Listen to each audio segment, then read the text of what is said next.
Bienvenue dans cette vidéo dans laquelle nous allons voir ensemble comment fonctionnent les dividendes lorsque l'on investit en bourse. Alors juste avant de commencer, si ce n'est pas déjà fait, je vous invite à cliquer sur le bouton s'abonner sous la vidéo pour être informé de la sortie des prochains épisodes. Et également, je vous ai réservé un cadeau, donc regardez bien en description de la vidéo, c'est sur le premier lien, en cliquant, et vous allez recevoir tout simplement la stratégie que j'utilise pour investir en bourse. Alors, on va entrer dans le vif du sujet. Donc, nous allons parler des dividendes. Donc, il faut savoir que quand on investit en bourse en achetant des actions, comme ce que je fais moi, on a deux types de revenus. Donc, premièrement, les plus-values. Donc, plus-value, qu'est-ce que c'est? C'est donc le prix de vente moins le prix d'achat. Et donc, le résultat de cette opération est une plus-value. Et moi, pour tout vous dire, 90% de mes performances viennent des plus-values. C'est ce que je cherche à faire absolument. Mais il y a un deuxième type de revenus qui sont les dividendes. Donc moi, les dividendes ne constituent pas un critère de choix vraiment important lorsque j'achète des actions. Par contre, quand je possède des actions, il arrive régulièrement que certaines sociétés que je possède à l'instant T versent un dividende. Du coup, moi, je fais partie des actionnaires à ce moment-là, je touche le dividende. Et voilà pourquoi, dans tous les cas, il est intéressant de savoir comment fonctionnent les dividendes. Donc, c'est ce que nous allons voir maintenant plus en détail. Là, on va voir d'abord le principe de base. Donc, qu'est-ce qu'un dividende?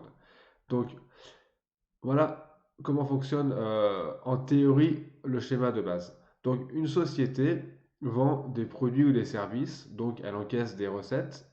À cela, on va déduire les charges, donc ses dépenses, tous ces dépenses, plus les impôts. Et le résultat de cette opération-là est le bénéfice net. Ensuite, avec ce bénéfice, la société a plusieurs possibilités. Donc souvent les sociétés qui versent des dividendes mettent une part de ce bénéfice en réserve et elles versent une autre partie aux actionnaires pardon, sous forme de dividendes. Donc voilà, c'est ce qu'on appelle le dividende. Par contre, là, comme je disais bien un peu plus tôt, là, c'est vraiment le principe de base. Il ne faut pas croire que euh, parce qu'une société pardon, fait des bénéfices, elle va verser des dividendes, ou inversement, parce qu'une société ne fait pas de bénéfices, elle ne va pas verser de dividendes. Parce que il y a plusieurs cas. Par exemple, le cas des GAFA, comme par exemple Google. Typiquement, c'est une société qui a des gros projets et du coup, elle a besoin de garder du cash et, et du coup, elle ne va pas faire verser de dividendes. Donc déjà parce qu'elle a des gros projets et également parce que c'est une société, comme on va dire entre guillemets, à la mode. Du coup, elle n'a pas besoin de verser des dividendes pour que les actionnaires restent actionnaires. Par contre, on a le cas inverse, des sociétés qui, elles, sont, on va dire, des sociétés matures, donc qui n'ont pas de gros projets de développement et qui font peu de bénéfices, et ben malgré tout, elles vont quand même, dans certains cas, choisir de verser une part de leurs petits bénéfices aux actionnaires. Pourquoi? Parce que ce sont des sociétés dont on ne parle pas dans l'actualité, qui ne sont pas à la mode. Et du coup, pour garder les personnes qui font des actions, pour que ces personnes-là restent actionnaires sur le long terme, et ben, elles vont verser des dividendes chaque année. Alors, la part de dividendes varie. Il n'y a pas de règle. D'ailleurs, une société n'est pas obligée de verser un dividende, hein. Même si elle fait des bénéfices, elle n'est pas obligée de l'en verser. Et quand elle en verse, elle peut choisir de verser le pourcentage qu'elle choisit, qu'elle décide. Certaines sociétés versent par exemple 50%, mais il n'y a pas de règle. Et pareil, sur comment dire, la date de versement du dividende chaque année, il n'y a pas de règle non plus. La société peut le verser une fois par an, ou le diviser en deux pour le verser une fois par semestre, ou le diviser en quatre pour le verser une fois par trimestre. Donc voilà, ça c'était vraiment le principe, la théorie du dividende. Maintenant, on va voir un peu plus dans le concret. Parce que si vous souhaitez acheter des sociétés qui versent des dividendes, il faut savoir mesurer le dividende, voir si le dividende versé par la société est un bon ou un mauvais dividende. Alors, déjà, comment savoir quel est le montant versé par la société les précédents mois ou précédentes années pour avoir une idée de ce qui va être versé dans le futur. Parce qu'en général, les dividendes sont, voilà, c'est pas fixe, mais ils varient peu, hein. Une société ne va pas doubler ou tripler son dividende d'un exercice sur l'autre ou le diviser par deux ou par trois d'un exercice sur l'autre. Donc on peut vraiment se fier assez précisément, on va dire, euh, aux dividendes passés. Donc par exemple, vous pouvez aller sur le site que je cite souvent, yaofinance.fr, vous allez dans l'onglet recherche, vous tapez le nom de la société que vous visez. Ensuite, vous allez dans l'onglet statistiques. Et là, bah, vous mettez la plage de durée. Vous mettez par exemple un an. Et du coup, et vous allez avoir bah, tous les dividendes qui ont été versés bah, sur l'année précédente. Alors, on a deux moyens principaux de mesurer les dividendes. Donc, le premier, ça s'appelle le taux de distribution. Comment ça marche? En fait, on va simplement diviser le dividende par le bénéfice net. Et là, quel est l'intérêt du taux de distribution? C'est simplement, justement, comme je disais tout à l'heure, pour savoir quel pourcentage de bénéfices la société distribue en dividendes. Donc ça, on va dire, c'est à titre indicatif. Ce qui est le plus important pour moi encore, eh bien, c'est le deuxième type de mesure, c'est le rendement. Donc le rendement, comment ça marche? Vous allez diviser tout simplement le dividende par le cours de l'action le plus récent. Et là, c'est très intéressant. Pourquoi? Puisqu'on va prendre un exemple. Imaginons qu'une société verse un dividende de 3 euros. 3 euros en soi, on ne peut pas dire que c'est un mauvais ou un bon dividende. Il faut enfin, comparer ça pardon, au cours de l'action. Imaginons que l'action a un cours de 30 euros à ce moment-là. Et ben là, c'est un excellent dividende. Ça ferait un dividende de 10%. Par contre, si l'action vaut 300 euros, là, ça fait plus que eh bien, 1% de dividende. Donc voilà pourquoi il est très important de regarder le rendement, c'est-à-dire de diviser le dividende par le cours de l'action. Donc voilà les deux moyens principaux de mesurer les dividendes.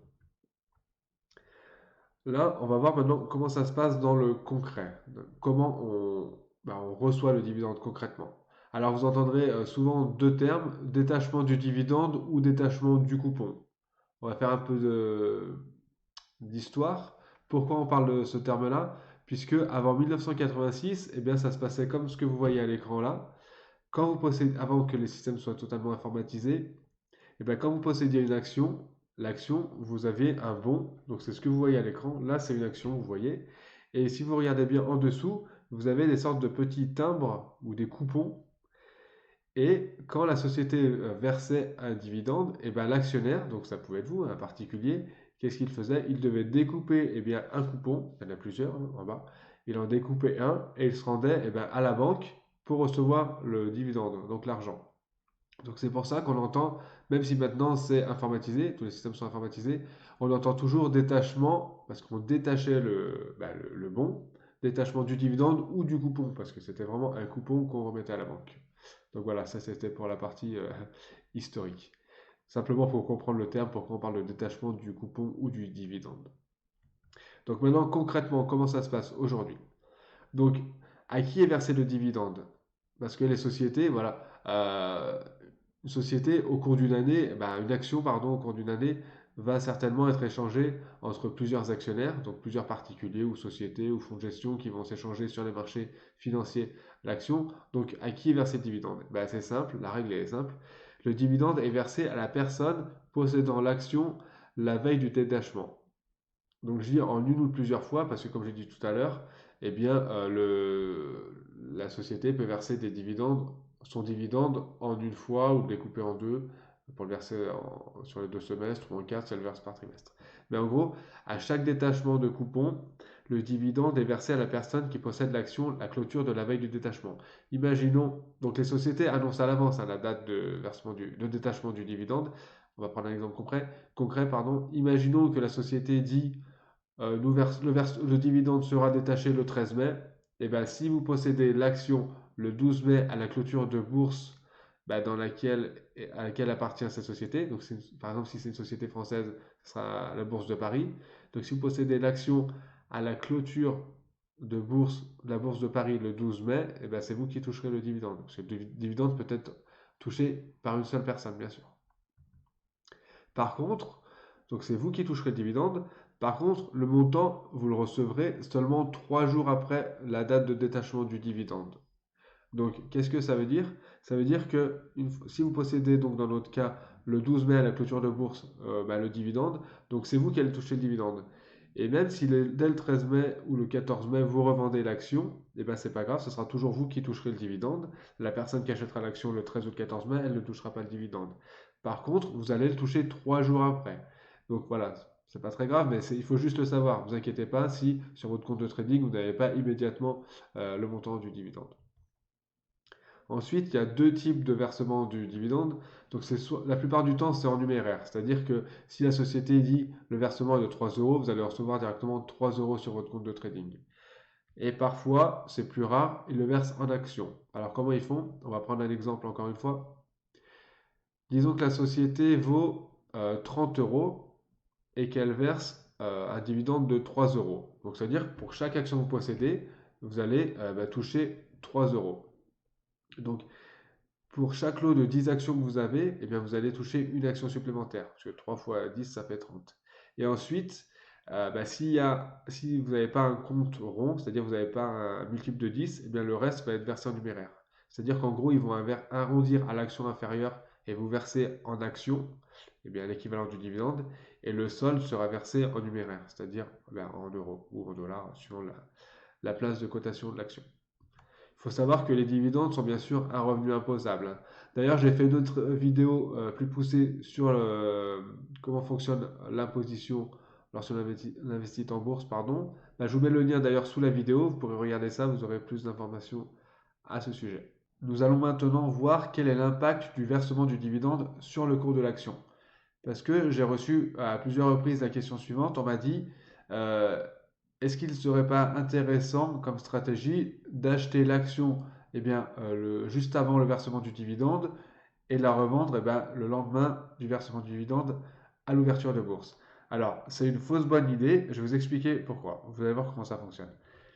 Parce qu'il faut savoir que le versement du dividende est une sortie d'argent qui a été comptabilisée dans la valorisation de l'entreprise.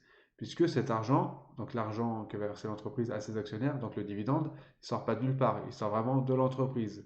Et comment est valorisée une entreprise? C'est simple, c'est vous multipliez le cours le plus récent de bourse par le nombre d'actions en circulation, vous avez la capitalisation boursière de l'entreprise. Et donc, si de l'argent sort de l'entreprise, mécaniquement, cette capitalisation va baisser et donc le cours de l'action va baisser du montant du dividende. Je vais vous faire un exemple concret pour que ce soit plus parlant. On va imaginer que la société qu'on va appeler X annonce qu'un dividende de 5 euros sera détaché le 13 juin. Donc, elle va l'annoncer bien en avance, hein. Alors, on pourrait se dire, eh bien, tiens, je vais acheter l'action le 12 juin, quelques minutes avant la clôture de bourse. Comme ça, je ne prends pas trop de risques parce que le cours n'aura pas le temps d'énormément varier entre le moment où j'achète l'action et le versement du dividende qui va arriver quelques minutes plus tard. Et le lendemain, dès l'ouverture de la journée suivante, eh bien, je revends l'action. Et vous allez voir qu'en fait, non, c'est pas intéressant du tout de faire ça. Pourquoi? Parce que dans notre exemple, imaginons que l'action clôture le 12 juin à 100 euros. Donc, si vous possédez l'action à cet instant précis, donc ça ne sert à rien de la posséder 10 minutes avant ou toute la journée avant, c'est vraiment à l'instant précis, à cette seconde-là, vous allez être la personne qui va toucher les dividendes. Seulement, vous allez voir que le 13 juin, donc le jour suivant, effectivement, vous allez toucher le dividende qui arrivera, entre parenthèses, le 16 juin, donc 3 jours plus tard, mais c'est pas grave parce que vous allez quand même le toucher, effectivement. Par contre, le cours d'ouverture de l'action sera aux alentours de 95 euros. Donc je dis bien aux alentours parce qu'en finance, on dit souvent, toute chose étant égale par ailleurs, il sera à 95 euros. Pourquoi? Parce que si, par exemple, dans la soirée ou la nuit, il se passe une crise financière ou autre, ou une très mauvaise donnée économique pour le pays, les marchés globaux vont baisser, donc votre action, au lieu d'ouvrir à 95, elle va ouvrir en dessous. Et au contraire, s'il se passe une excellente nouvelle, tous les marchés seront haussiers dès l'ouverture, et donc votre cours, au lieu d'ouvrir à 95, il va ouvrir au-dessus. Par contre, il sera toujours 5 euros en dessous du cours auquel il aurait ouvert s'il n'y avait pas eu cette bonne ou cette mauvaise nouvelle. Donc voilà pourquoi c'est pas du tout une bonne idée d'acheter l'action juste avant le versement du dividende pour la revendre juste après. Voilà, vous avez rien à gagner. En fait, c'est une opération neutre. Donc voilà. Mais je préférais quand même faire un point là-dessus. Donc voilà, nous avons fait le tour du sujet du dividende. Alors si vous avez des questions complémentaires, n'hésitez pas à les indiquer en commentaire sous la vidéo et je vous répondrai avec plaisir. Allez voir également dans la description de la vidéo, je vous ai mis un lien, donc c'est le premier lien qui vous envoie vers le cadeau que je vous ai réservé, donc en indiquant simplement vos coordonnées, donc votre prénom et votre email. Je vais vous envoyer totalement gratuitement le nom exact de la dernière action que j'ai achetée. Également, je vais vous expliquer la stratégie complète que j'applique sur mon propre portefeuille qui permet de générer plus de 20% de profit par an depuis 2006. Donc voilà, vous allez voir que c'est une stratégie pour laquelle on touche des dividendes, mais 90% des plus-values, des bénéfices viennent des plus-values justement. Je vais tout vous expliquer, vous allez voir des graphiques, des documents. Donc voilà, tout est dans la description de la vidéo. À très bientôt.